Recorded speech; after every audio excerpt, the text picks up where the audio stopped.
vamos a abordar lo que son los llamados procedimientos RAD, RAC o MARC también. Antes de comenzar a hablar sobre ellos, nos gustaría poder hablar de lo que son los llamados sistemas eficientes o ineficientes de resolución de conflictos. ¿Qué queremos decir con esto?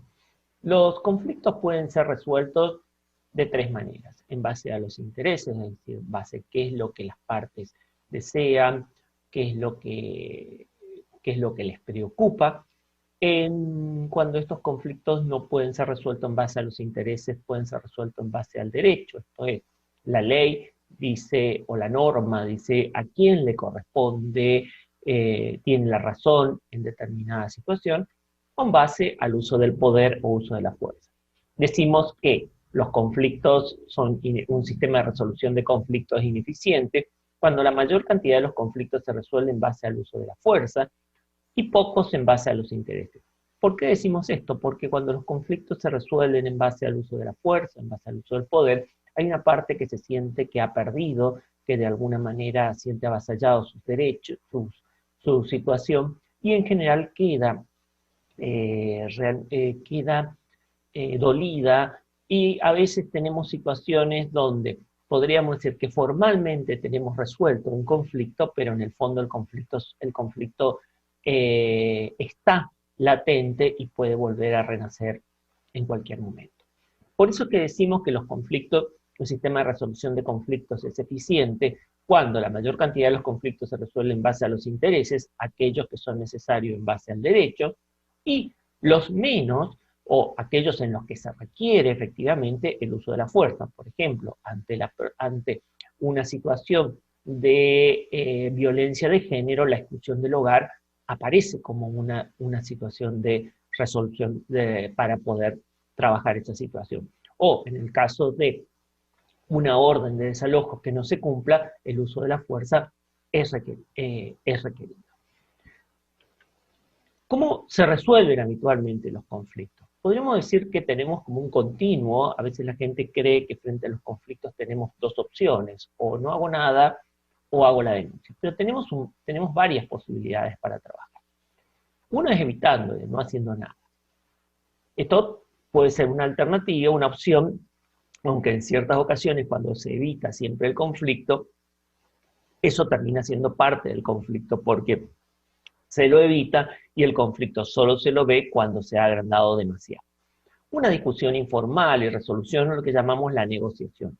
Lo que caracteriza esto que, como dice aquí, las partes interactúan directamente. Esto es, las partes, sin la intervención de un tercero, tratan de resolver un conflicto. Ahora, cuando las partes han intentado resolver un conflicto y no han llegado a una solución, puede intervenir un tercero, el mediador, un tercero neutral, que puede ser como mediador, aquí no está, pero puede ser también como conciliador o como árbitro.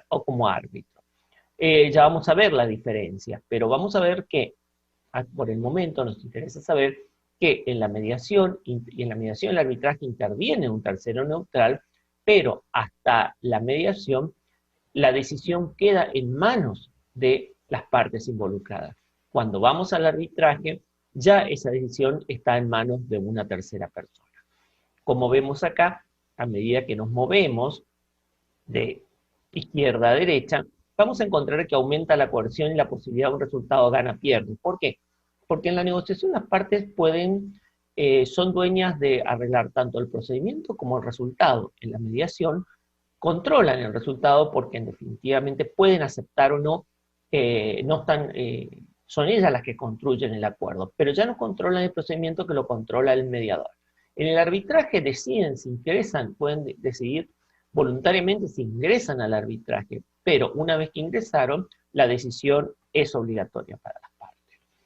Ahora, a veces cuando los conflictos no se resuelven en esos casos, necesitamos ir también a delegar esta decisión en un tercero autorizado legal o público, que puede ser tanto una decisión judicial, tenemos que ir a un juez, ya las partes no interactúan directamente porque necesitamos un abogado, o una decisión legislativa a través de una norma se trata de resolver un conflicto. Por ejemplo, en ciertas ciudades, el tema de los llamados trapitos, cuidadores de coche, han dado lugar a ordenanzas municipales. En ocasiones esto tampoco termina resolviendo el conflicto y nos vamos a decisiones extralegales mediante coerción. Lo que se busca es usar la fuerza, el poder, para que el otro haga lo que yo quiera. Y a partir de ahí tenemos situaciones de acciones directas, no violentas, o situaciones de violencia directa, que son los más graves. Acciones directas, no violentas, manifestaciones, corte de calles, y violencia directa ya a veces con destrucción de bienes y con daño. Ahora, frente a esto tenemos lo que llamamos los procedimientos RAD o RAC. Son términos sinónimos. ¿Qué hablamos? La R es de resolución. La A, hablamos de alternativo a los tribunales. En principio la terminología que se utilizó fue la de alternativo. ¿Por qué? Pues se buscaban formas de resolver los conflictos sin llegar al juicio a los tribunales. Hoy preferimos hablar de métodos adecuados de resolución de conflictos. ¿Qué queremos decir con esto? Que frente a los conflictos frente a cada conflicto puede haber una estrategia más adecuada, en lo cual no decimos que uno es mejor que otro. Y disputas, la D es de disputas o la C de conflicto. Ya veremos que si bien estos términos se utilizan como sinónimos, algunos autores distinguen la disputa del conflicto diciendo que la disputa es la faz pública del conflicto, esto es cuando ésta se manifiesta, mientras que el conflicto puede estar subyacente sin que exista una queja, una denuncia o algún otro tipo de situación. También van a encontrar ustedes como la terminología MARC. ¿A qué nos referimos? A métodos adecuados o alternos de resolución de conflictos.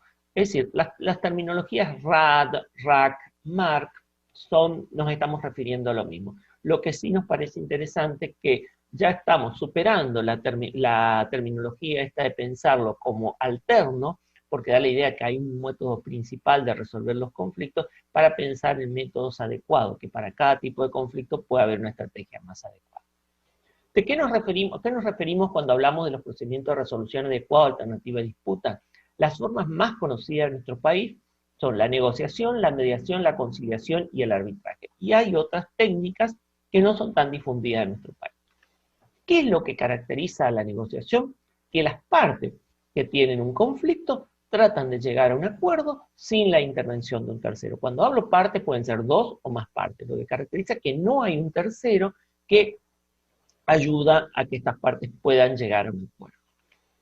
Si las partes han tratado de llegar a un acuerdo y no lo han logrado, puede intervenir un mediador, que lo que hace es ayudarlas a que puedan negociar.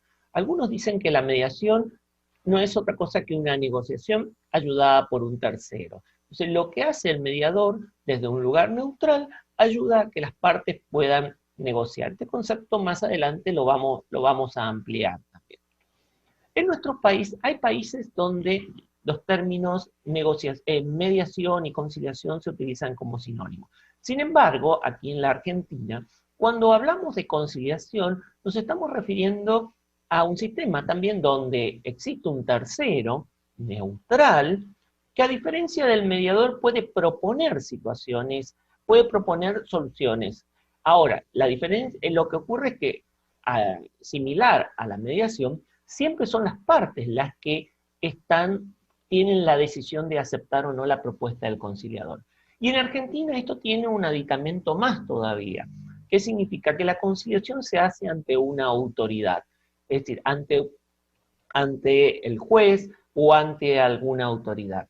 Esto no lo estamos diciendo como algo malo, sino para poder pensar por qué a veces la conciliación puede funcionar en ciertos casos y en otros no, así como la mediación en unos y otros no. Porque a veces el estar también frente a la autoridad, ¿saben? Ya sea que pueda o no definir la situación, hace que las partes no se abran o no cuenten todo lo que esperarían contar. En ciertos casos, según el tipo de conflicto, es necesaria la presencia de autoridad. Y por último, tenemos también el arbitraje. ¿Qué es el arbitraje? Cuando las partes no llegan a un acuerdo, puede haber un tercero que decide la situación. El arbitraje está previsto en las leyes argentinas y en muchos códigos, en algunos se utilizan con menor frecuencia. Es decir, las partes deciden si ingresan al arbitraje, pero una vez que decide el árbitro, esto es obligatorio para las partes como el valor de sentencia. Y ese árbitro puede resolver en base al derecho, es decir, puede definir la situación en base a lo que dice la ley o en base a lo que llamamos equidad, lo que llama amigable componedor, tratar de llegar a una solución que contemple los intereses de ambas partes. También tenemos un sistema dentro de estas formas de resolver los conflictos, hablamos de la facilitación.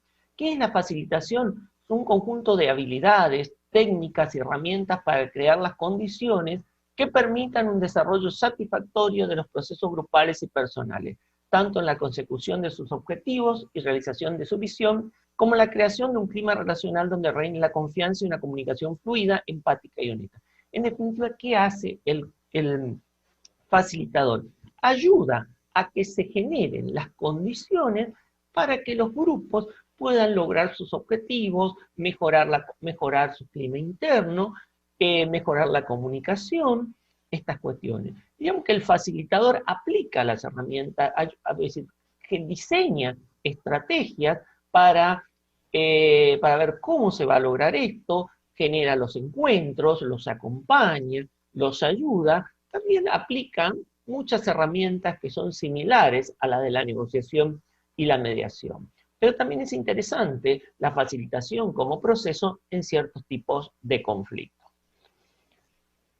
Antes de terminar, quería diferenciar esto que plantea William Ury de los conflictos en tres momentos. Habla del conflicto latente, esto es, en la etapa del conflicto latente hay que trabajar en prevenir. Cuando el conflicto está abierto hay que trabajarlo en resolver. Cuando hay una lucha del poder hay que contenerlo. Lo que tenemos que evitar es que el conflicto pase este umbral destructivo de violencia y de guerra, porque aquí aumentan los costos.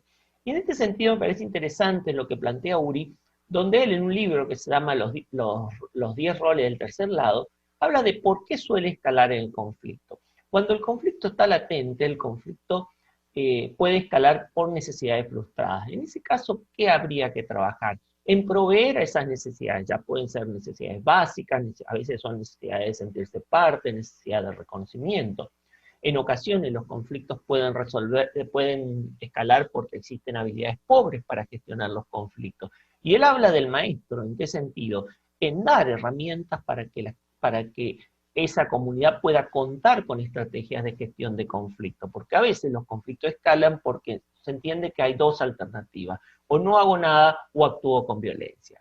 A veces los conflictos también escalan porque hay relaciones débiles y en ese caso hay que ver cómo construir puentes entre las partes, mejorar la confianza. Cuando el conflicto ya está abierto, cuando hay intereses conflictivos, él habla del mediador, cuando hay derechos o situaciones en disputa, el árbitro, cuando hay poder desigual, tenemos que trabajar en equilibrar el poder, porque no es posible, si llegamos a un acuerdo, a una situación de poder desigual, una de las partes, por más que haya llegado a un acuerdo, no se va a sentir satisfecha y seguramente el conflicto va a renacer. Muchas veces los conflictos estallan también porque hay relaciones dañadas, es decir, relaciones anteriores, y en ese caso hay que trabajar cómo. Él habla del curador, en qué sentido trabajar estas relaciones anteriores. Cuando el conflicto se transforma en una lucha de poder, en ocasiones es porque no hay atención y se requiere un testigo.